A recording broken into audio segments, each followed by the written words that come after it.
Hello to all. स्वागत है आप लोगों का हमारे यूट्यूब चैनल में।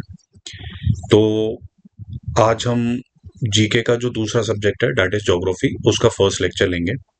जैसे मैंने आपको जब हिस्ट्री का फर्स्ट लेक्चर लिया था स्टोन एज का, उसमें बताया था कि हमारा जो वर्क फ्लो होगा वो ये होगा कि मैं आपको पूरा जीके अच्छे से कवर कराऊंगा, जिसमें आपकी हिस्ट्री, ज्योग्राफी, इकोनॉमिक्स और पॉलिटी इन्वॉल्व होगी। हम एक एक सब्जेक्ट का डाइवर्सिफाइड कोर्स है क्योंकि, और एग्जाम में हर सब्जेक्ट अच्छे से पूछा जाता है। तो ऐसा नहीं करेंगे कि पहले हिस्ट्री कंप्लीट करें, फिर ज्योग्राफी करें, फिर इकोनॉमिक्स करें, फिर पॉलिटी करें। हम हर एक सब्जेक्ट का लेक्चर्स के थ्रू उसे कंप्लीट करने का ट्राई करेंगे, है ना, ताकि एग्जाम में आपका मैक्सिमम कोर्स कवर हो जाए और उस हिसाब से आपका ठीक से exam. In the mean time ma'am आपको मिमोनिक्स के थ्रू स्टैटिक जीके अच्छे से करवाई रही है, तो मैं आपका पूरा जीके का पार्ट डिफरेंट डिफरेंट सब्जेक्ट्स का अलग अलग लेक्चर्स के थ्रू कंप्लीट करवा दूंगा। ध्यान से देखिएगा, ठीक है। पूरा डिटेल में मैंने अच्छे से आपको ये पूरा कवर कराया है, और मैं इस लेक्चर में भी अच्छे से डिटेल में आपको बताऊंगा। जहां याद करने का पोर्शन होगा मैं आपको याद करा दूंगा, जहां समझाने का होगा वहां आपको अच्छे से समझाऊंगा। तो स्टार्ट करते हैं ज्योग्राफी के फर्स्ट लेक्चर से, that is origin of universe, solar system. देखिए, सोलर सिस्टम पे डिपेंड है, बट सोलर सिस्टम एक बहुत छोटा पार्ट है यूनिवर्स का, ये हमें समझना होगा। तो आज का लेक्चर का वर्क फ्लो समझ लेते हैं कि भाई समरी क्या है आज के लेक्चर की। तो देखिए, जो पहले स्टार्ट करते हैं कि सबसे पहले क्या है। तो देखिए, सबसे पहले है यूनिवर्स, है ना। सबसे पहले है यूनिवर्स। यूनिवर्स के बाद आती हैं गैलेक्सीज। गैलेक्सीज क्या है? गैलेक्सीज है combination of various celestial bodies, है ना। Combination of celestial bodies. इसे आप ऐसे समझिए कि यूनिवर्स है पूरा, ठीक है। मैं आपको डायग्राम बना के बता देता हूँ कि जैसे ये यूनिवर्स है पूरा, है ना, ये गैलेक्सीज है, इसमें डिफरेंट डिफरेंट। इन गैलेक्सीज में न्यूमरस स्टार्स हैं, सेलेस्टियल बॉडीज हैं, बहुत कुछ है। उन सब का एक कॉम्बिनेशन होता है। तो combination of celestial bodies plus stars plus planets, उसको बोलते हैं क्या? Solar system. तो पहले आया यूनिवर्स, फिर आई गैलेक्सीज, और गैलेक्सीज के अंदर आए डिफरेंट सोलर सिस्टम, जिसमें various combination of celestial bodies, planets, stars, asteroids, comets, meteors, meteorites etcetera, ये सब अपन को देखने को मिलता है। तो गैलेक्सीज में हमारी जो गैलेक्सीज है जिसमें हमारा सोलर सिस्टम है, उस गैलेक्सी का नाम है मिल्की वे। मिल्की वे गैलेक्सी में हमारा सोलर सिस्टम आता है, जिसमें जो सेंटर पॉइंट है, जो मेन स्टार है, वो है हमारा सन। और सन के अराउंड रिवॉल्व होते हैं 8 प्लैनेट्स, ठीक है। ये आज का हमारा वर्क फ्लो रहेगा। हम देखेंगे कि यूनिवर्स की ओरिजिन की थ्योरी किसने दी, है ना, और किस तरह से ये मतलब एग्जिस्टेंस में आया। फिर हम देखेंगे कि गैलेक्सीज, उसमें हमारी वाली और उसमें सन। देखिए, दो चीजें यहां पे नोट कर लीजिए, एग्जाम पॉइंट ऑफ व्यू से इंपॉर्टेंट है कि हमारी जो गैलेक्सी है मिल्की वे, उसके पास जो नियरेस्ट गैलेक्सी है ना, वो है एंड्रोमीडा।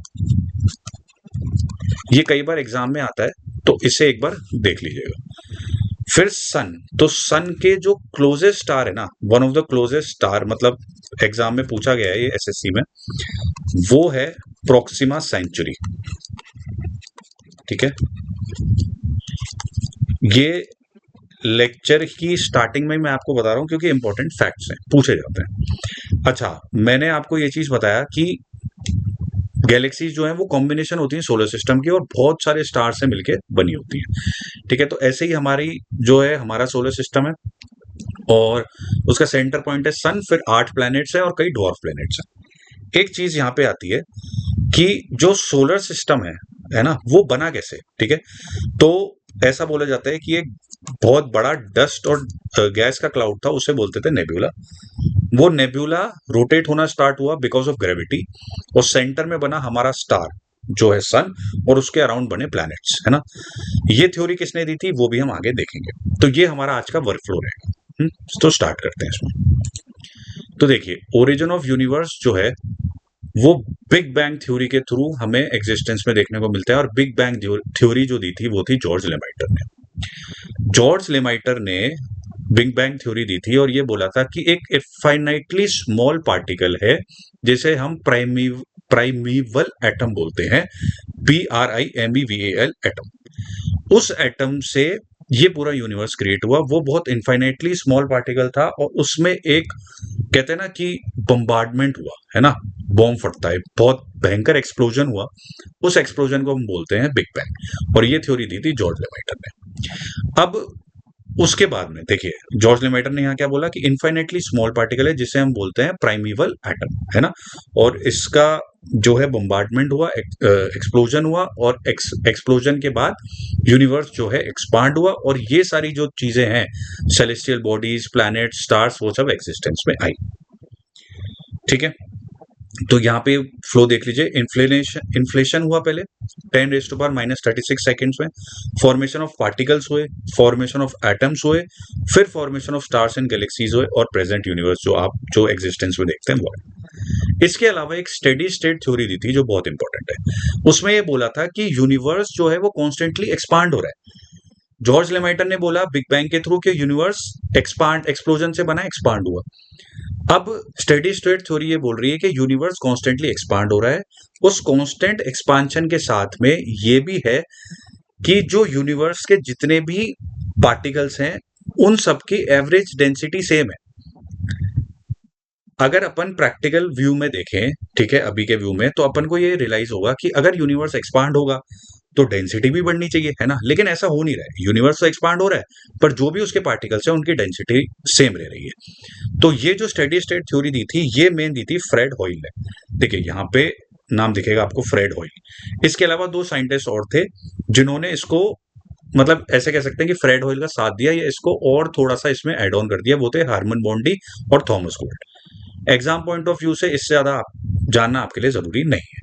तो बिग बैंग थ्योरी किसने दी? जॉर्ज लेमाइटर ने।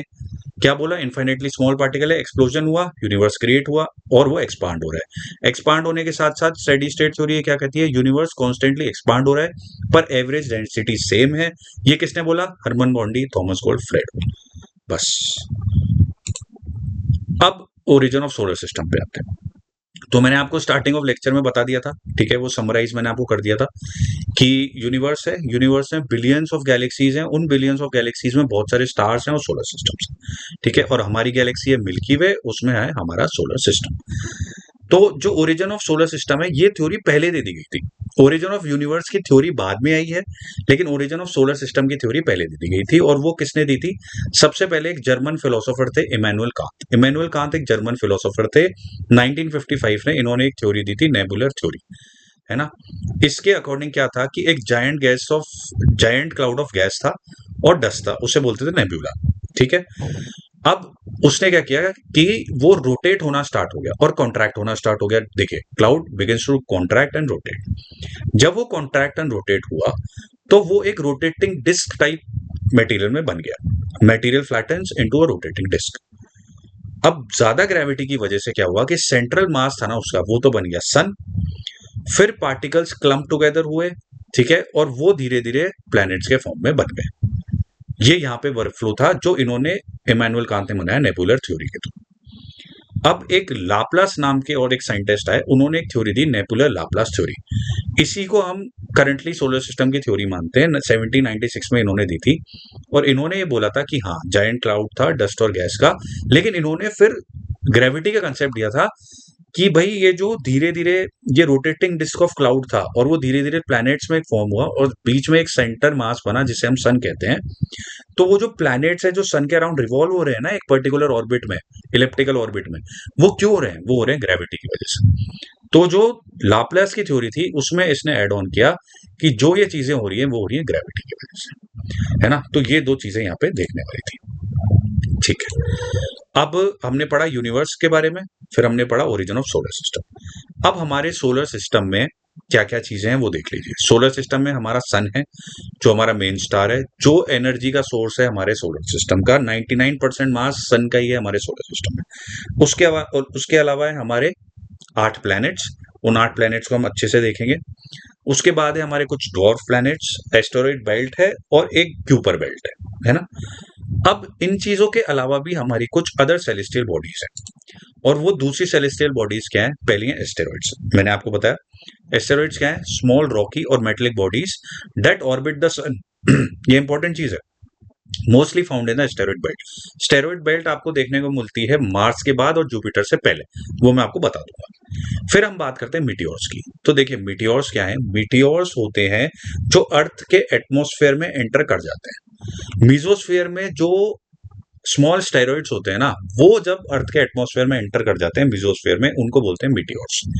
मीटियोराइट्स क्या होते हैं? तो मीटियोराइट्स वो होते हैं जो अर्थ के एटमॉस्फेयर में एंटर करने के बाद और सरफेस से टकरा सकते हैं या टकरा जाते हैं, तो उनको बोलते हैं मीटियोराइट्स।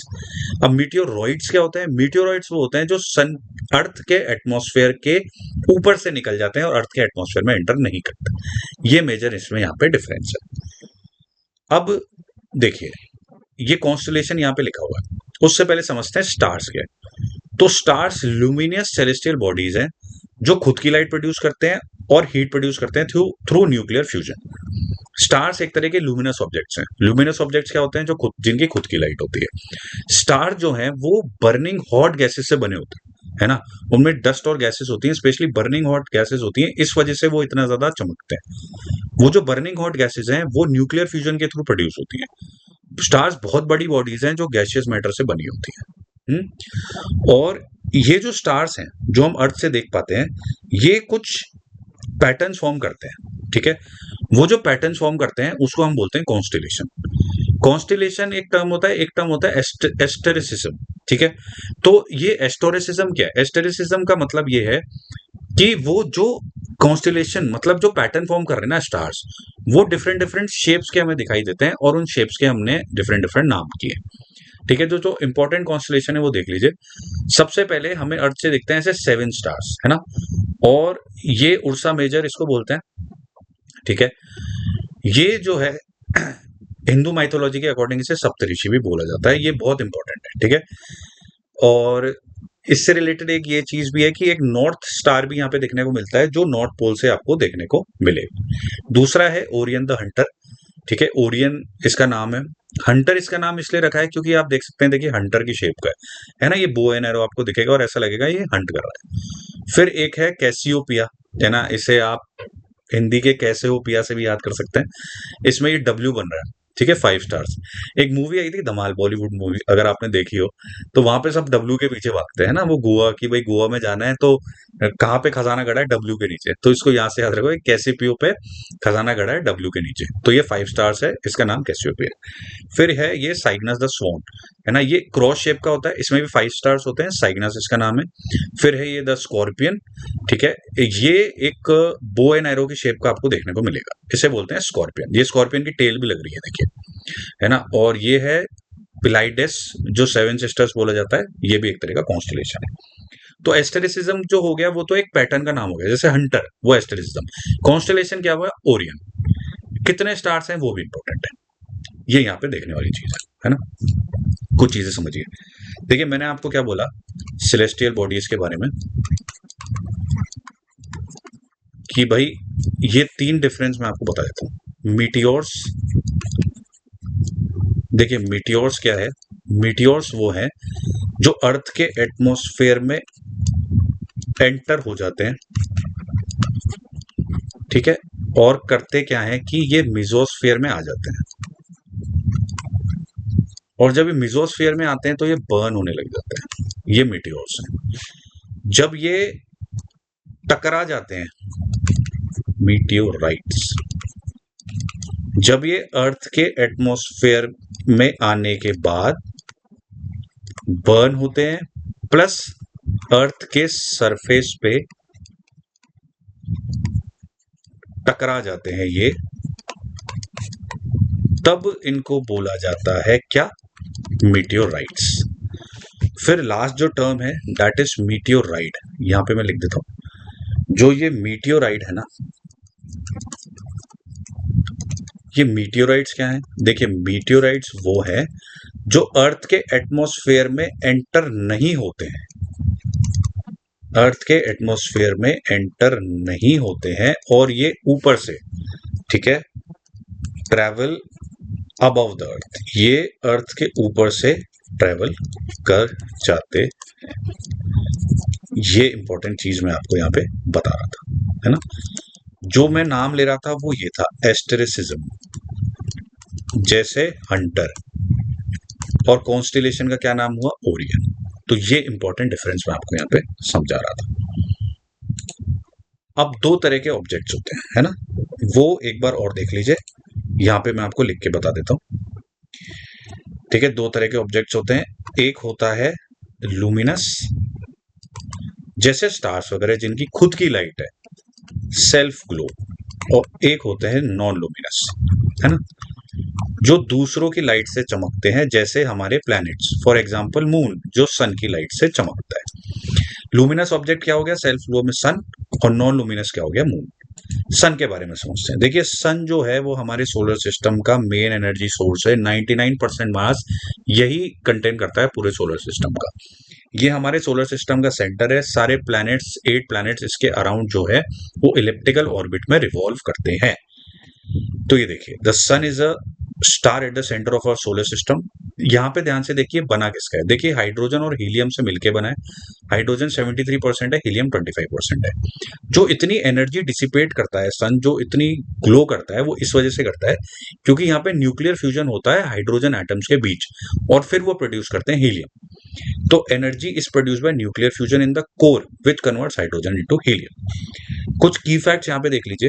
कोर जो सबसे अंदर की लेयर है ना सन की, वहां पे जो टेम्परेचर होता है वो 1.5 crore degree centigrade, 15 million degree centigrade करीब टेम्परेचर होता है, जो बहुत ज्यादा है। Core centre of the sun where nuclear fusion occurs, temperature 1.5 crore degree centigrade, that is 15 million degree centigrade. ये बहुत इंपॉर्टेंट चीज है। देखिए यहाँ पे ये कोर आपको देखने को मिलेगा, innermost region of the sun. फिर फोटोस्फीयर, फोटोस्फीयर का टेम्परेचर होता है 5500 डिग्री सेंटीग्रेड। फोटोस्फीयर आपको देखने को मिलेगा यहाँ, ठीक है, ये विजिबल सरफेस ऑफ द सन होता है ना। कई बार टोटल सोलर एक्लिप्स होगा तब आपको फोटोस्फीयर विजिबल होगा अर्थ से, है ना। The visible surface of the sun, temperature कितना है 5500 degree centigrade. Sun spots appear, देखिए सन स्पॉट्स क्या है, सन स्पॉट्स डार्क एरिया होते हैं सन का, है ना, जहां से मैग्नेटिक एक्टिविटीज होती हैं सन की, वो सन स्पॉट्स होते हैं। अब कोरोना की बात करते हैं, ये आउटर एटमॉस्फेयर, ठीक है, कोरोना सबसे आउटर मोस्ट लेयर होती है सन की, है ना। 10 lakh degree centigrade to over 1 million degree centigrade यहाँ पे टेम्परेचर होगा, मतलब आउटर मोस्ट जो लेयर है ना सन की, वहां का टेम्परेचर ज्यादा है फोटोस्फीयर से। ये देखने वाली चीज है ना। Corona outer atmosphere x tends millions of kilometre into space, बहुत आगे तक जाता है। टेम्परेचर इसका मैंने आपको बता दिया बहुत ज्यादा है, ठीक है। यहाँ पे 3 टर्म देखिए, सन है sunspot, solar flares and emits solar wind. देखिए सनस्पॉट्स मैंने आपको बता दिया, फोटोस्फेयर के आसपास आपको देखने को मिलेंगे, डार्क एरिया होता है सन का जहां से मैग्नेटिक एक्टिविटी आती है सन की। अब दूसरी चीज क्या है कि सोलर फ्लेयर्स। देखिए सोलर फ्लेयर्स जो निकलते हैं ना, वो भी फोटोस्फेयर के अराउंड से ही निकलते हैं। सोलर फ्लेयर्स वो होते हैं जो ऐसे एटम्स हैं जो इतनी ज्यादा एनर्जी अपने आप में समा के रखते हैं कि वो जब निकलते हैं तो बहुत ज्यादा एनर्जी से फट के बाहर निकलते हैं, जैसे न्यूक्लियर फ्यूजन। और आप समझिए कितना, मतलब एक बहुत हाई लेवल का एक्सप्लोजन हो रहा है। जब इतना लेवल का एक्सप्लोजन होता है तो सोलर फ्लेयर्स बाहर निकलते हैं, और सोलर फ्लेयर्स कई बार अर्थ तक भी पहुंचते हैं। देखिए आप उसकी लेवल देखिए एनर्जी के जो एक्सप्लोजन का, कि वो अर्थ तक भी पहुंचते हैं, और यहाँ की कई बार कम्युनिकेशन जो होता है ना हमारे अर्थ का, सैटेलाइट कम्युनिकेशन, उसको तक डिस्टर्ब करते हैं सोलर फ्लेयर्स। तो इतनी इंपॉर्टेंट चीज है ये। इमिट सोलर विंड, तो कई बार सोलर विंड भी इमिट होती है। अब एक बार थोड़ा सा ना सन का वो देख लेते हैं, ठीक है। तो कोरोना मैंने आपको बता दिया, आउटर मोस्ट एटमॉस्फेयर उसको बोलते हैं। एक क्रोमोस्फेयर होता है जो thin layer about photosphere, temperature होता है 10,000 डिग्री सेंटीग्रेड। फोटोस्फेयर के बारे में बात हमने कर ही ली है। एक कनेक्टिव जोन होता है, जो कन्वेक्टिव जोन, जो hot plasma rises and cool plasma sinks in boiling motion. एक रेडिएटिव जोन होता है, ठीक है, energy moves outward by radiation. अब कोर की बात करते हैं, जो इनर मोस्ट लेयर है, सेंटर ऑफ द सन, जहां पे न्यूक्लियर फ्यूजन हो रहा है, हाइड्रोजन एटम्स हीलियम एटम्स में कन्वर्ट हो रहे हैं। Sunspots relatively cooler regions with strong magnetic activity, मैंने आपको अभी बता दिया है। Solar flares sudden eruption of energy and particles from the sun, that is atoms, ये भी मैंने आपको बता दिया है। कुछ अर्थ और सन के बारे में फैक्ट्स देख लेते हैं कि average distance from earth 149.6 million kilometre, 1 astronomical unit बोलते हैं इसको। 149.6 को आप 150 मिलियन किलोमीटर भी मान लीजिए। दो चीजें यहाँ पे नोट कीजिए, ये एवरेज डिस्टेंस है सन का। कई बार क्या होता है, दो फिनोमेना होता है, एक पेरीहिलियन एक एपीहिलियन। पेरीहिलियन का मतलब ये होता है कि अर्थ सन के सबसे पास कब है, तब एवरेज जो डिस्टेंस है अर्थ का वो चेंज हो जाता है। वो नेक्स्ट लेक्चर में आपको बता दूंगा। और एपीहिलियन का मतलब होता है जी अर्थ सन से कितनी ज्यादा दूर है। तो जब अर्थ सन से दूर है तो फिर जो डिस्टेंस है वो अपने आप से चेंज हो जाएगा। तो ये एवरेज डिस्टेंस है 150 मिलियन किलोमीटर। एपीहिलियन में डिस्टेंस चेंज हो जाता है, पेरीहिलियन में डिस्टेंस चेंज हो जाता है। एपीहिलियन पेरीहिलियन क्या है, डिस्टेंस फ्रॉम अर्थ टू सन कब जब चेंज होता है, मतलब उसके अराउंड, मंथ के अराउंड चेंज में वो देखने को मिल जाता है। वो हम नेक्स्ट लेक्चर में देख लेंगे। The sun is about 4.6 billion years old. It provides light and heat essential for life on earth.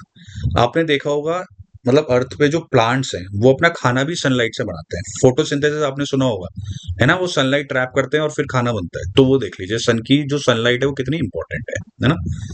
Closest star to the sun Proxima Centauri, ये मैं आपको ऑलरेडी बता चुका हूँ। स्पीड ऑफ लाइट अब आप देख लीजिए 3 लाख किलोमीटर पर सेकंड होती है स्पीड ऑफ लाइट। तो जब सन से लाइट निकलती है तो वो कितनी देर में अर्थ पे पहुंचती है, 8 मिनट 20 सेकंड्स में। मतलब 3 लाख किलोमीटर पर सेकंड की स्पीड से लाइट ट्रेवल होती है और जो टाइम लेती है अर्थ तक रीच करने का वो 8 मिनट 20 सेकंड्स है।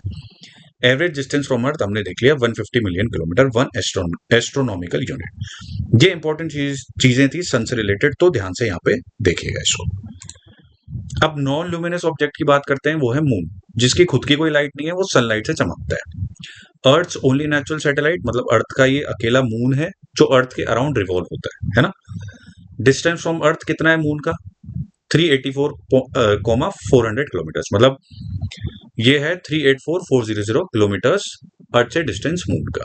डेंसिटी जो है मून की वो होती है 3.34 ग्राम पर सेंटीमीटर क्यूब। इसकी अगर अर्थ से जो मून की ग्रेविटी कंपेयर किया जाए ना, तो जो सरफेस ग्रेविटी होती है मून की वो 1/6 होती है अर्थ की ग्रेविटी की।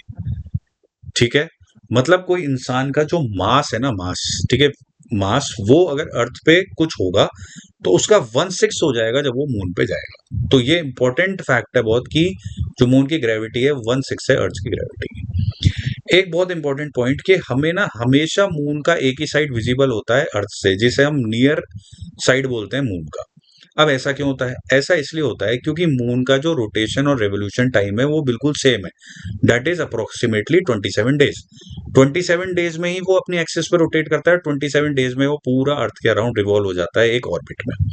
देखिए, the moon takes 27.3 days to rotate on its axis and 27.3 days to revolve around earth.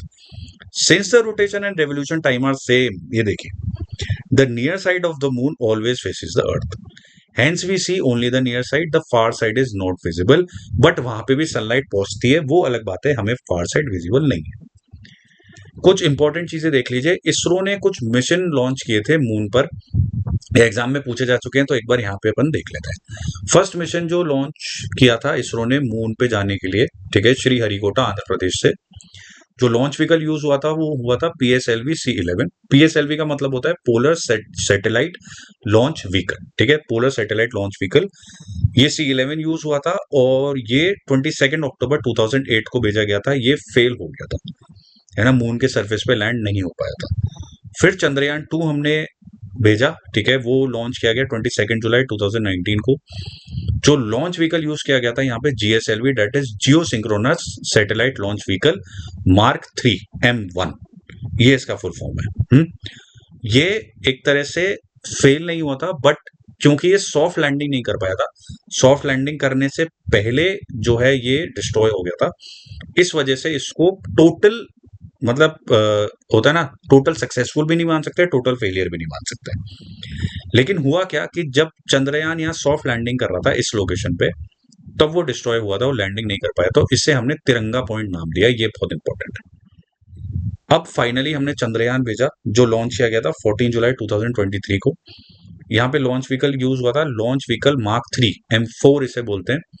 Again ये सतीश धवन सेंटर आंध्र प्रदेश में श्रीहरिकोटा से लॉन्च किया गया था और यहाँ पे चंद्रयान 3 ने सॉफ्ट लैंडिंग सक्सेसफुली अचीव करी थी और इसे हमने नाम दिया है शिव शक्ति पॉइंट। यहाँ पे ध्यान देने वाली बात है कि इंडिया ऐसी फोर्थ कंट्री है after USA, erstwhile USSR and China to achieve this feat. बहुत बड़ी बात है इंडिया के लिए, ठीक है। तो ये चीजें आप यहाँ पे याद रखिएगा, एग्जाम पॉइंट ऑफ व्यू से इंपॉर्टेंट है। अब बात करते हैं सोलर सिस्टम की। देखिए लूमिनस ऑब्जेक्ट्स हो गया, पहले हमने बात करी यूनिवर्स की थ्योरी कि भाई यूनिवर्स का एग्जिस्टेंस कैसे हुआ, यूनिवर्स कंटिन्यूसली एक्सपांड हो रहा है। फिर हमने बात करी सोलर सिस्टम की, सोलर सिस्टम की थ्योरीज किसने दी, इंपॉर्टेंट नेम्स हमने देखे, है ना। अब हम बात करते हैं सोलर सिस्टम की। तो सोलर सिस्टम में हमें पता है कि सन जो है वो सेंटर में है ना। सन के बारे में जो भी चीजें हमने देख ली, फिर उसके बाद सन के बाद 8 प्लैनेट्स हैं। ये जो सन के क्लोजेस्ट आपको 4 प्लैनेट्स दिख रहे हैं ना, ये इनको बोलते हैं टेरेस्ट्रियल प्लैनेट्स। टेरेस्ट्रियल प्लैनेट्स का क्या मतलब हुआ? टेरेस्ट्रियल प्लैनेट्स का मतलब हुआ रॉकी प्लैनेट्स। मतलब ये सब रॉक्स के और मेटल्स के बने हैं। सिंपल सी बात ये जितने चारों प्लैनेट्स हैं ये स्मॉलर हैं, मोर डेंसर हैं, ठीक है। इनके नाम है mercury, Venus, earth, Mars. Distance के हिसाब से जो है वो ये मतलब सीक्वेंस है। दैट इज मरकरी सबसे क्लोज है सन के, फिर वीनस है, फिर अर्थ है, फिर मार्स है। अगर साइज के अकॉर्डिंग देखा जाए तो अर्थ सबसे बड़ा है, फिर वीनस है, फिर मार्स है और फिर मरकरी है। इसके बाद हमें देखने को मिलती है एक स्टेरॉइड बेल्ट। स्टेरॉइड बेल्ट में एक इंपॉर्टेंट प्लैनेट मान लीजिए या डॉर्फ प्लैनेट अब उसके कहने लग गए, पहले उसे स्टेरॉइड बोला जाता था पर उसे डॉर्फ प्लैनेट बोलते हैं। उसका नाम है सिरिस, CERES। हालांकि आगे पढ़ेंगे वो आ जाएगा, ठीक है। तो यहाँ पे एस्टेरॉइड बेल्ट में एक डॉर्फ प्लैनेट देखने को मिलता है, उसे बोलते हैं सिरिस। स्टेरॉइड बेल्ट क्या है? Region of rocky fragments. Asteroid belt के बियॉन्ड जो आपको चारों प्लैनेट्स देखने को मिलते हैं इन्हें हम बोलते हैं Jovian planets, that is gaseous planets. ये साइज में बहुत बड़े हैं लेकिन डेंसिटी इनकी कम है क्योंकि ये गैस से बने हैं, ये रॉक्स या मेटल से नहीं बने हैं। लार्जेस्ट प्लैनेट है जुपिटर जो हमें एस्टेरॉइड बेल्ट के बाद देखने को मिलता है। फिर आता है सन, फिर आता है सैटर्न, यूरेनस और नेपच्यून। पहले नेपच्यून के बाद प्लूटो को भी हम एक प्लैनेट की तरह कंसीडर करते थे, लेकिन इंटरनेशनल एस्ट्रोनॉमिकल यूनियन की एक मीटिंग होती है 2006 में और वहां पे प्लूटो को एज अ प्लैनेट का दर्जा वहां से प्लूटो से हटा लिया गया था और फिर उसे as a dwarf planet establish कर दिया गया था 2006 में। तो प्लूटो अभी फिलहाल एक डॉर्फ प्लैनेट है, सबसे बड़ा डॉर्फ प्लैनेट है। और ये हमें कहाँ देखने को मिलता है? ये क्यूपर बेल्ट के बाहर हमें देखने को मिलता है। क्यूपर बेल्ट जो नेपच्यून के बियॉन्ड है, वहां पे हमें सिर्फ प्लूटो नहीं और भी डॉर्फ प्लैनेट्स देखने को मिलते हैं, दैट इज होमिया, मेकमेक और एरिस। और यहाँ पे आप लोग एक बेल्ट वो प्लैनेट नोट कर ही लीजिए जिसका नाम है, मैं यहाँ पे लिख देता हूँ, एक सेकेंड। यहाँ पे देख लीजिए, यहाँ पे आपको एक प्लैनेट देखने को मिलेगा जिसका नाम है एरिस, सॉरी ये सेरिस, ये सी है। एरिस तो वहां पे लिख दिया, ये सी है, ठीक है। एक सेकेंड, वापस लिख देता हूँ नाम। इसका नाम है सेरिस, ये इसका नाम, ठीक है। तो 4 डॉर्फ प्लैनेट्स हो गए, that is Pluto, Haumea, Makemake, Eris और यहाँ पे एक हो गया सेरिस। प्लूटो की एक इंपॉर्टेंट सैटेलाइट है, वो आप नोट कर लीजिए, उस सैटेलाइट का नाम है, ठीक है, ये इसकी सबसे बड़ी सैटेलाइट भी है। तो हम एक एक करके आठों प्लैनेट्स के बारे में देख लेंगे एक बार। ये चीज याद रखिए कि अगर आपको डिसेंडिंग ऑर्डर में प्लैनेट्स को जमाने को आए ना, तो हम इसे याद रख सकते हैं कैसे? जेसन, ईवीएम और फिर लास्ट में मरकरी। कैसे? ये जुपिटर, ये सैटर्न, ये यूरेनस, ये नेपच्यून, ये अर्थ, वीनस, मार्स और लास्ट में मरकरी। तो ये डिसेंडिंग ऑर्डर में जमाने को आ गया और बाकी क्लोजेस्ट टू द सन है तो वो तो आप ऐसे याद ही कर सकते हैं, ये आपको देखने को मिल ही रहा है, ठीक है। और कुछ जो होगा वो मैं आपको नेक्स्ट स्लाइड में अभी बता दूंगा। रॉकी प्लैनेट्स मैंने आपको बता ही दिया, सॉलिड सरफेस है closer to the sun. Asteroid belt देखने को मिलती है। फिर gas giant planets, large mostly made of gas and ice. ये जुपिटर और सैटर्न है ना, यहाँ पे ये देखिए, ये जुपिटर और सैटर्न है, इसे हम बोलते हैं गैसियस जायंट्स, है ना। मेनली मीथेन और कार्बन डाइऑक्साइड वगैरह की आपको देखने को मिलेगी एटमॉस्फेयर यहाँ पे, मीथेन वगैरह, अमोनिया वगैरह। और यहाँ पे जो यूरेनस नेपच्यून है ना, इसे हम बोलते हैं आइस जायंट्स, क्योंकि मेनली आइस के बने हैं। अमोनिया वगैरह यहाँ पे ज्यादा देखने को मिलेगा, मीथेन भी यहाँ पे आपको देखने को मिलेगी। कुछ इंपॉर्टेंट चीजें यहाँ पे एक समराइज वे में हम आपको बता देता हूँ, ठीक है। तो हम बात कर रहे थे सोलर सिस्टम की, है ना। देखिए यहाँ पे देखिए, एक सेकेंड, तो सोलर सिस्टम, तो यहाँ पे हुआ हमारा क्या, यहाँ पे हुआ हमारा सन, है ना। अब सन के बियॉन्ड जो हमें चारों प्लैनेट्स देखने को मिलते हैं वो है मरकरी, वीनस, अर्थ और मार्स। मरकरी के बारे में कुछ फैक्ट्स देख लेते हैं। देखिए मरकरी जो है वो स्मॉलेस्ट है, इसका फास्टेस्ट रेवोल्यूशन है। फास्टेस्ट रेवोल्यूशन का क्या मतलब हुआ कि सबसे पहले एक पूरा चक्कर लगाता है सन के अराउंड। अर्थ जो चक्कर लगाती है ना सन के अराउंड, उससे मानते हैं हम 1 साल।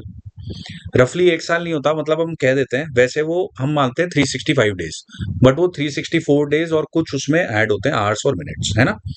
ऐसे ही स्मॉलेस्ट फास्टेस्ट रेवोल्यूशन, मतलब फास्टेस्ट रेवोल्यूशन है मरकरी का, वो 1 साल पूरा कंप्लीट करता है सन के अराउंड, कितनी देर में, 88 डेज में ओनली। ये इसके बारे में इंपॉर्टेंट है। इसके पास कोई एटमॉस्फेयर नहीं है, बहुत ही ज्यादा हॉट प्लैनेट है ये, है ना। वीनस के बारे में देख लीजिए, ये हॉटेस्ट प्लैनेट है, अर्थ का ट्विन बोला जाता है इसे, है ना।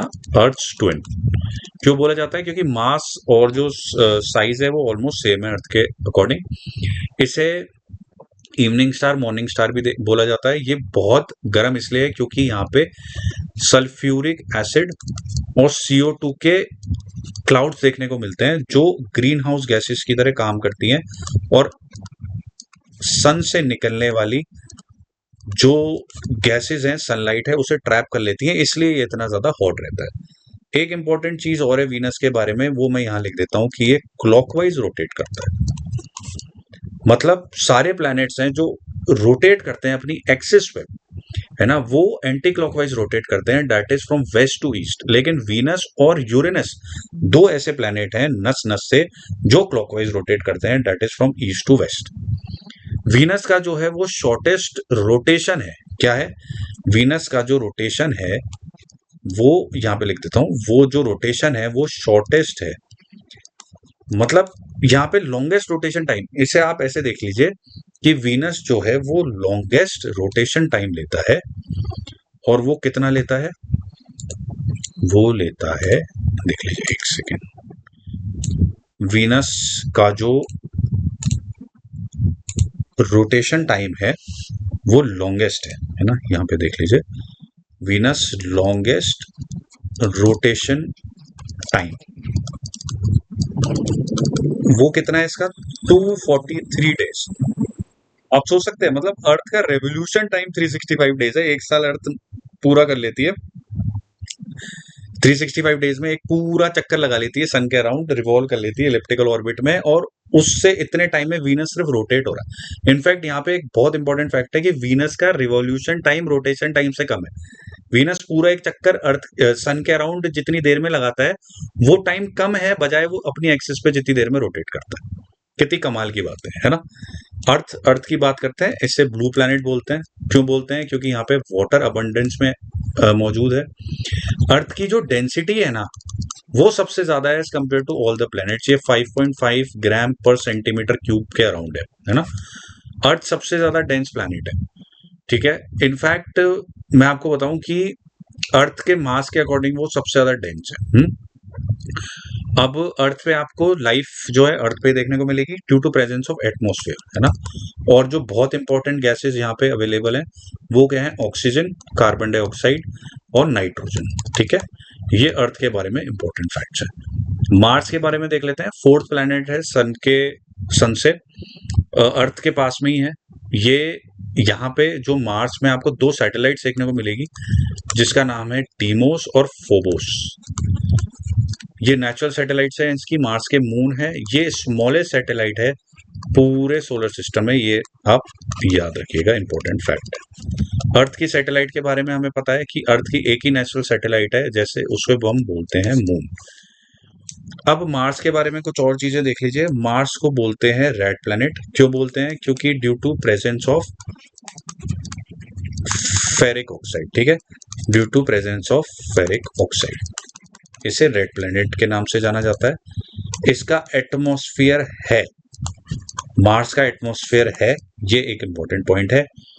जो हाईएस्ट माउंटेन या हाईएस्ट वोल्केनिक माउंटेन हमें देखने को मिलता है पूरे सोलर सिस्टम के जितने भी प्लैनेट्स हैं वो हमें मार्स पे देखने को मिलता है। ओलंपस मॉन्स नाम से है इसका, वो आगे हमें देखने को मिल जाएगा। ये टेरेस्ट्रियल प्लैनेट के बारे में, जो चारों टेरेस्ट्रियल प्लैनेट के बारे में थे, वो मैंने आपको इसकी यहाँ पे पूरी समरी बता दी है ना। बाकी जो गैसियस प्लैनेट्स है वो हम आगे देखते हैं। देखिए तो अब बात करते हैं गैसियस प्लैनेट्स की, क्योंकि टेरेस्ट्रियल प्लैनेट्स के बारे में मैंने आपको बता ही दिया था, वापस से देख लेंगे। पहले गैसियस प्लैनेट्स के बारे में बात कर लेते हैं, जिन्हें हम जोवियन प्लैनेट्स के नाम से भी जानते हैं। जुपिटर, सैटर्न गैस जायंट्स है, यूरेनस, नेपच्यून आइस जायंट्स है। Jupiter largest planet in the solar system, ये सबसे इंपॉर्टेंट फैक्ट है, शॉर्टेस्ट रोटेशन टाइम। जैसे वीनस का लॉन्गेस्ट रोटेशन टाइम है 243 डेज, ऐसे ही जुपिटर का शॉर्टेस्ट रोटेशन टाइम है, that is 10 hours approx. Powerful storms देखने को यहाँ पे मिलते हैं, जो ग्रेट रेड स्पॉट के नाम से यहाँ पे जाना जाता है, ये बहुत इंपॉर्टेंट बात है। बहुत सारे मून्स हैं जुपिटर के, नेचुरल सैटेलाइट जिन्हें हम कहते हैं, लेकिन उनमें से 4 बहुत इंपॉर्टेंट मून्स हैं जो अक्सर एग्जाम में पूछे जाते हैं। वो है लो, यूरोपा, गैनीमेड और कैलिस्टो। ये सारे गैलीलियो गैली ने अपने टेलीस्कोप से डिस्कवर किए थे, इसलिए इन्हें गैलीलियन मून्स नाम से भी जानते हैं।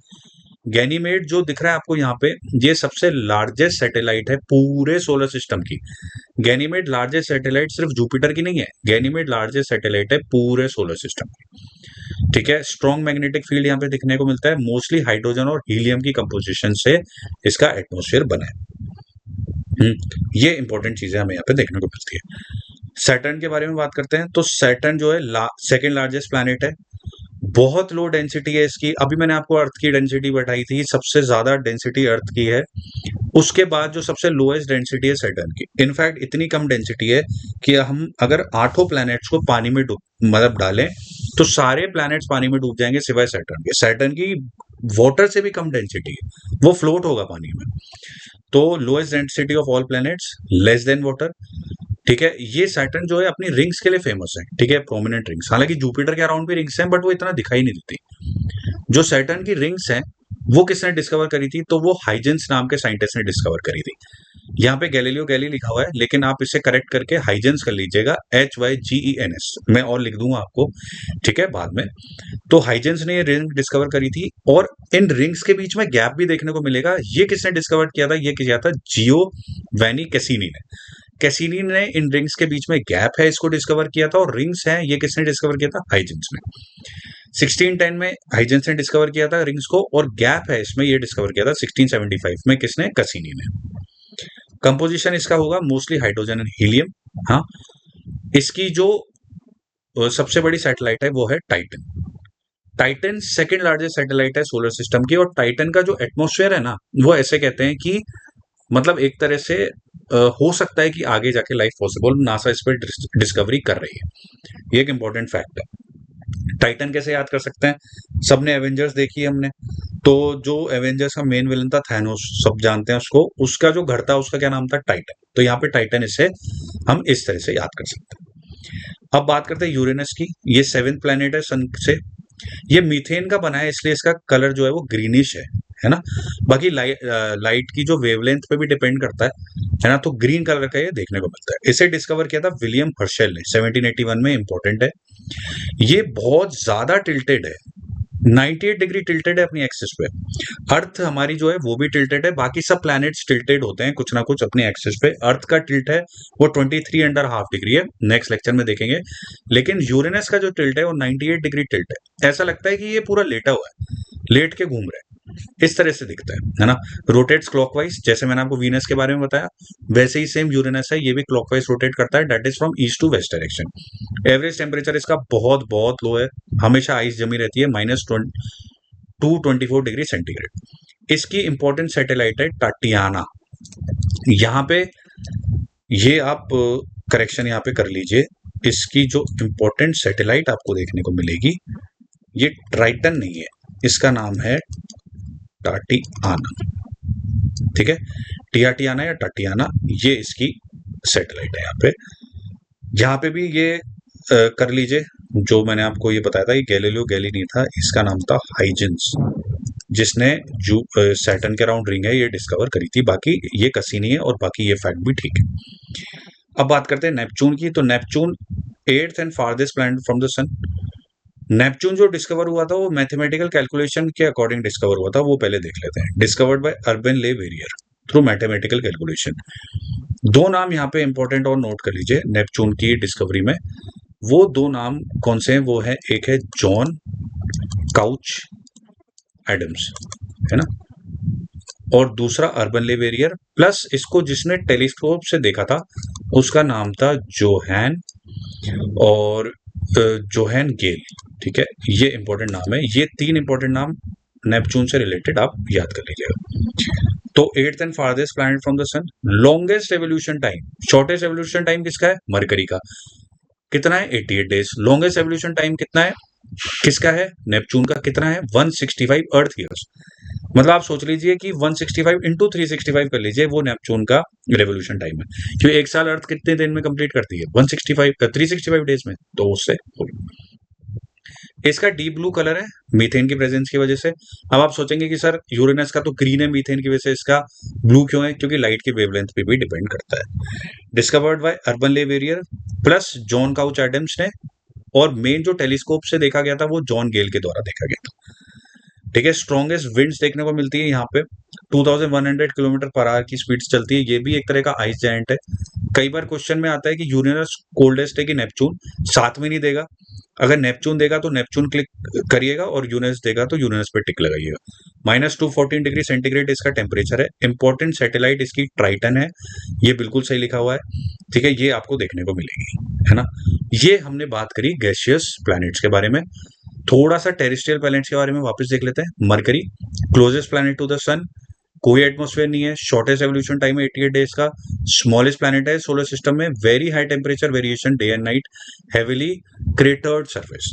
Venus, hottest planet, morning and evening star, क्योंकि हमेशा बहुत चमकता है, बहुत ब्राइट स्टार है वीनस। अर्थ की ट्विन, क्योंकि सिमिलर साइज ऑफ कंपोजिशन है। रोटेट क्लॉकवाइज, ये वापस आ रहा है।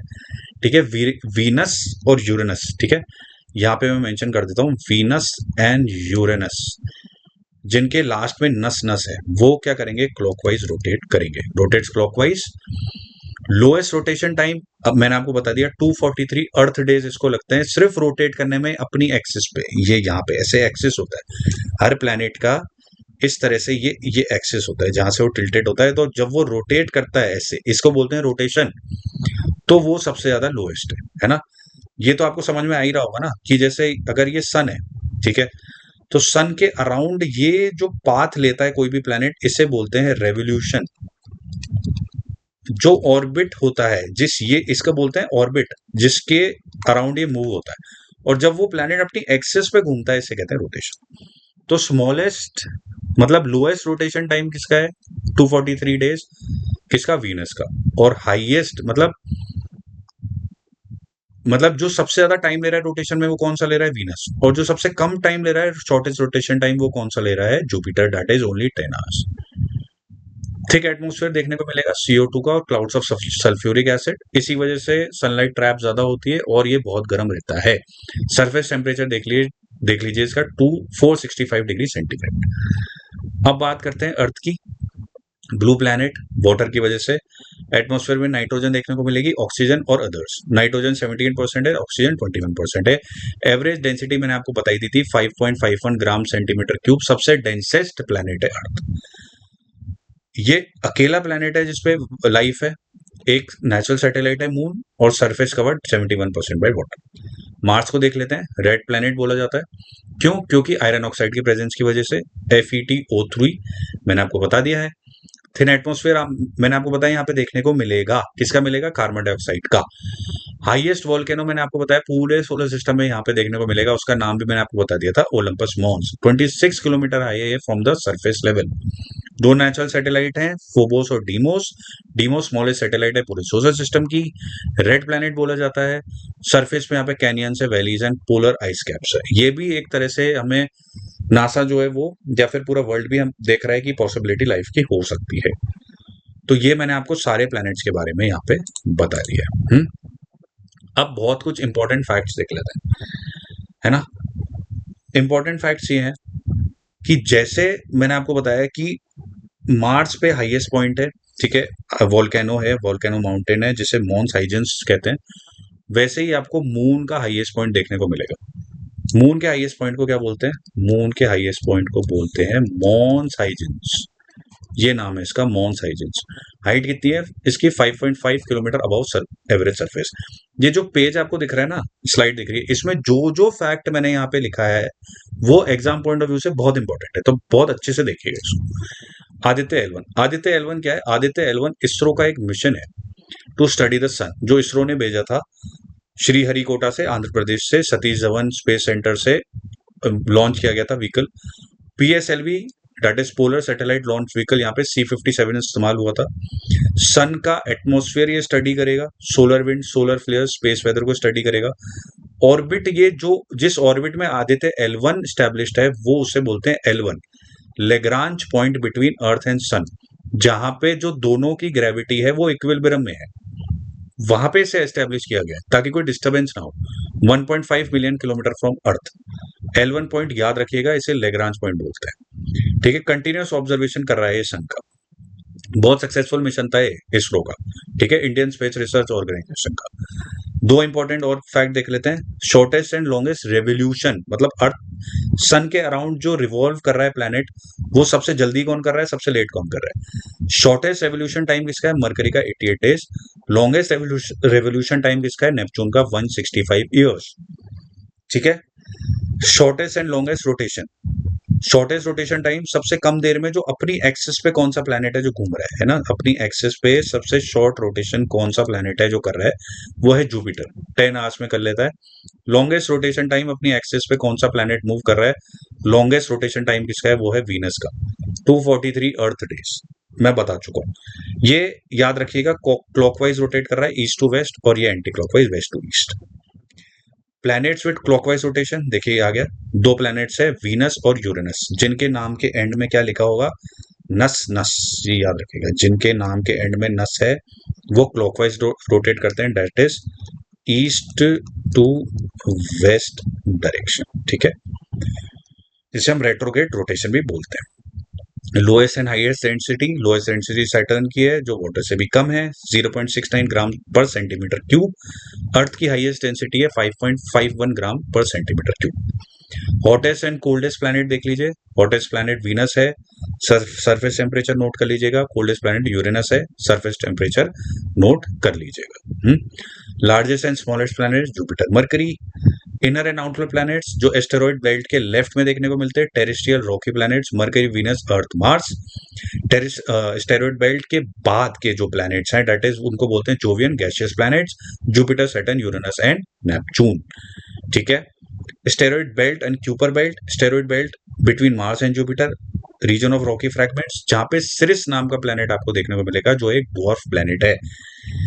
क्यूपर बेल्ट आपको नेपच्यून के बियॉन्ड देखने को मिलेगी। Icy bodies like Pluto, Haumea, Makemake और एरिस, ये चारों ड्वार्फ प्लैनेट्स है, वो आपको यहाँ पे देखने को मिलेंगे, है ना। तो ये यहाँ पे हमारा होता है आज का लेक्चर खत्म, सोलर सिस्टम से रिलेटेड।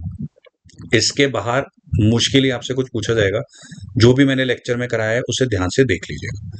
नेक्स्ट लेक्चर हम पॉलिटिकल लेंगे, क्योंकि मैं चाहता हूं आपका जो कोर्स इन अ डाइवर्सिफाइड वे जल्दी खत्म, है ना। तो और ऐसे ही अच्छे जीके के लेक्चर्स के लिए और स्टैटिक जीके के मिमोनिक के थ्रू लेक्चर्स के लिए हमारे चैनल को हमारे चैनल को सब्सक्राइब करें, वीडियो को लाइक करें, ठीक है। मिलते हैं नेक्स्ट लेक्चर में। Thank you. so much.